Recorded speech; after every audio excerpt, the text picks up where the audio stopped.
Қайың ағашы адам денсаулығына жақсы әсер ететін ерекше өсімдік. Оның бүршік түрі мен шырыны ұзақ уақыттан бері дәрілік мақсатта қолданып келеді. Әрі одан қағаз бен қарамай алынады. Қарамай косметологияда, медицинада және халықтық емде жиі қолданады. Сіздермен дертке дау арнасы. Видеоны соңына дейін көрсеңіз, қарамайлы сабынның сіз білмейтін емдік жолдарын толық білетін боласыз. Арнаға тіркеліп, лайк басып, қоңыраушаны баса кетіңіз. Сіздің болмашығына әрекетіңіз бізді шабыттандырады. Қарамайлы сабынның пайдасы. Медицина мамандары мен косметологтар пайдасы мен зиянын толық зерттеген қарамайлы сабын халық арасында кең танымал. Оның құрамында хош иістендіргіш пен бояғыш жоқ, таза табиғи өнім. Қарамайлы сабын тері мен шаштағы кезігетін мәселелерді шешуде белсене көмектеседі, әрі аса да қымбат емес. Безеу мен ұшықтарды кетіреді. Бет терісін қарамайлы сабынмен жуу арқылы тері тесігін нығайтып, ұшықтар мен безеулерден тез арылуға көмектеседі. Тері ауруларымен күреседі. Экзема, дерматит және де себора сынды тері ауруларының өршуін басады. Бұл аурулар терінің тұтастығы мен қан айналымының бұзылуымен көрінеді. Әрі сабын жараның бетін инфекция түсуден сақтайды, теріні қалпына келтіреді. Сонымен қатар, қарамайлы сабын тері аурулары кезінде адамды қышу мен тітіркенуден сақтайды. Аяқ саңырауқұлақтарын емдейді, яғни подагра. Аяқтағы саңырауқұлақтардан арылу үшін күніне қарамайлы сабынмен жуып 10-15 минут, оның көбіне қою жеткілікті. 7-10 күннің ішінде күтілген нәтижені береді. Шашқа арналған қарамайлы сабын. Қарамайлы сабын шашты нығайтып, оған үлкен көлем береді, әрі жылтыратады. Косметологтар шашты 2 айда 1 рет, аптасына 2 рет қарамайлы сабынмен жуып тұруға кеңес береді. Сосын араға 2-3 ай салып демалдыру қажет. Қарамайлы сабынды қалай қолданамыз? Сабынды қолданудың 2 тәсілі бар. Бірінші, сабын теріні тым қатты құрғатады. Сол себепті оны жиі қолданудың қажеті жоқ. Егер майлы бетті жуатын болсаңыз, онда күніне 2 реттен артық қолданбаңыз. Егер бетіңіздегі безеулерден арылсаңыз, сабынды тек сақтану мақсатында кейде қолданып тұрған дұрыс. Косметологтар сабынмен жуынған соң теріні ылғалдандыратын крем жағуды ұсынады, немесе миндал майымен араластырып қолданса да болады. Екінші, қарамайлы сабынның құрамында хош иістендіргіш болмағандықтан, ол шаш пен теріге ерекше әсер етеді және олар қайың шырынын иісіне тез үйренеді.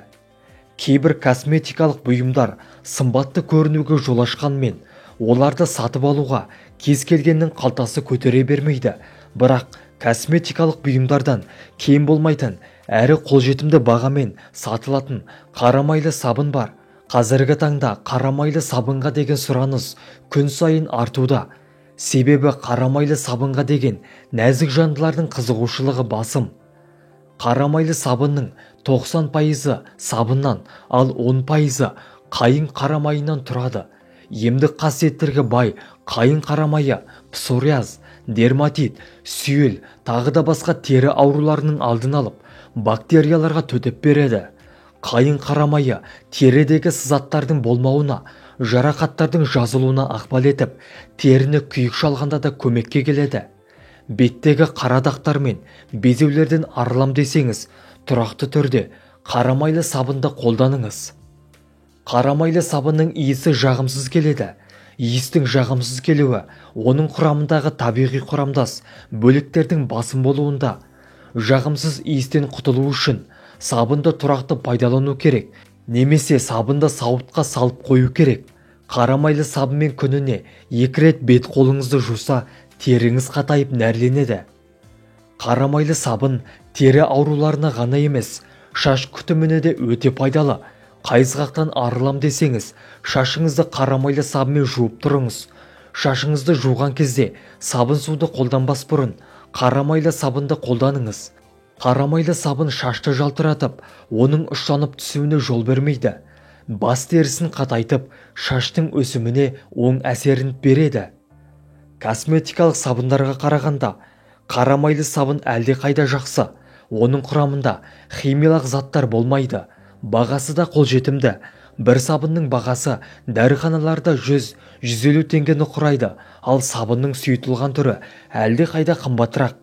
Қарамайлы сабыннан ешқашанда аллергия болмайды. Бұл сабын кез келген тері түріне жағады, әсіресе құрғақ теріге өте пайдалы.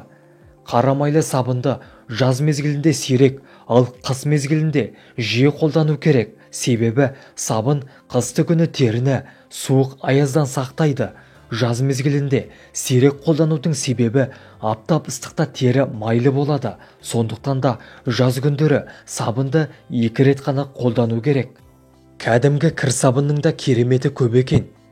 Кез келген үйден табылатын кір сабынның пайдасы орасан екенін көпшілік біле бермес. Қазіргі таңда біз кір сабынды киім жуғанда көмекші құрал ретінде ғана пайдаланатын болдық. Мұнымыз дұрыс емес. Баяғыда әжелеріміз мұрнымыздан су аға қалса, көпіршіп тұрған кір сабынды саусақ ұшымен алып жағып қоятын. Сонда мұрын жара болмайды. Бұрқылдауда тоқтай қалатын. Есейіп кеткенше анамызда кір сабымен шомылдырып еді. Қазір иіс сабындардың түрі шығып, содан ба аллергия аурулары артып барады. Балалар болса әлжуаз. Осының барлығы кір сабынды пайдаланбай қоюымыздан шығар деген ой келеді. Жалпы кір сабынның адам денсаулығына пайдасы қандай? Оның емдік қасиеті қандай ауруларға шипа? Мәселен, адамның қолына тікен немесе ағаштың жаңқасы кіріп кеткен жағдайда оны инемен тескілеп жанымызды ауыртамыз. Осындайда кір сабынды жылы суға езіп, дәкеге қалыңдау етіп жағып, тікен кірген жерге таңып қойсаңыз, 1 сағаттың ішінде тікен өзінен өзі сыртқа шығады. Егер шашыңыз қалың әрі ұзын болғанын қаласаңыз, онда шашыңызды кір сабымен жуғаныңыз абзал. Су сабынды пайдаланып болған соң, артынша басты кір сабымен жуу керек. Содан соң суға 1-2 тамшы сірке суын қосып, шашты қайта жусаңыз, шаштың түбін қатайтуға көмектеседі. Шаш түсе бастағанда да осы тәсілге жүгініңіз. Бетті аптасына 2 рет кір сабымен жуу керек. Ол беттің тері қабатына терең сіңіп, оны майланудан сақтайды. Сосын балаларға арналған крем жағуды ұмытпаңыз. Моншаға түсуді ұнататындарға кеңес. Буға түсерде сыпырғаны кір сабын салынған суға батырып қолданса, теріңіз тазарып қана қоймай, денеңіз сергіп қалады. Сулы бет орамалды кір сабынға үйкеп, ащы иісін 5-10 минуттан күніне 3 рет иіскеп тұрған адам тұмауынан айығады. Іріңдеген жараларға сықпамайын жаға бергеннен гөрі кір сабынның көмегін қолданғанда пайдалы. Ол үшін кір сабынды ірі күштен өткізіп, табаға ені 1 сантиметр етіп жаймалап салыңыз. Үстінен сабынның көлемінен 2 есе асатындай етіп сүт құйып, әбден қою болғанша баяу отта 1,5 сағат бойы қайнатыңыз. Суыған осы қоспаны жұқалап қағаз бетіне жағып, жара үстіне дәкемен орап қойсаңыз, жетіп жатыр. 3 күн қайталасаңыз, жараның іріңдеуі қойып, тез жазылып кетеді. Көгерген жарақаттанған жеріңізді кір сабымен жусаңыз, жараны асқанудан және де микроб түсуінен қорғайды. Жараның бетін күніне 2-3 рет жусаңыз жеткілікті. Күйген жерге суға немесе отқа күйгенде сабынды езіп жақсаңыз, ісікті қайтарып ауырғанын басады. Дәрі-дәрмектен, улы заттардан абайсызда уланғанда, немесе сәбилер металл заттарды жұтып қойғанда, аздап сабын суын ішкізіп, ауруханаға жеткізуден бұрын шұғыл алдын алу шарасын жүргізуге болады.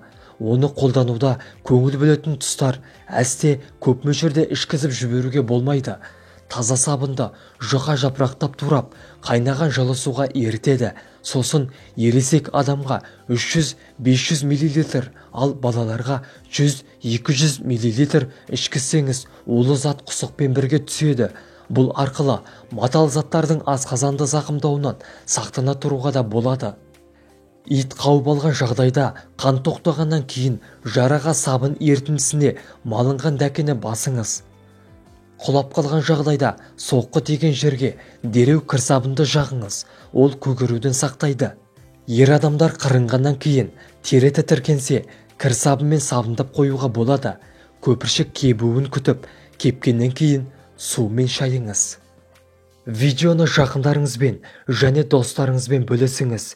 Келесі видеода кездескенше сау саламатта болайық. Ауырмаңыздар, дендеріңіз сау болсын.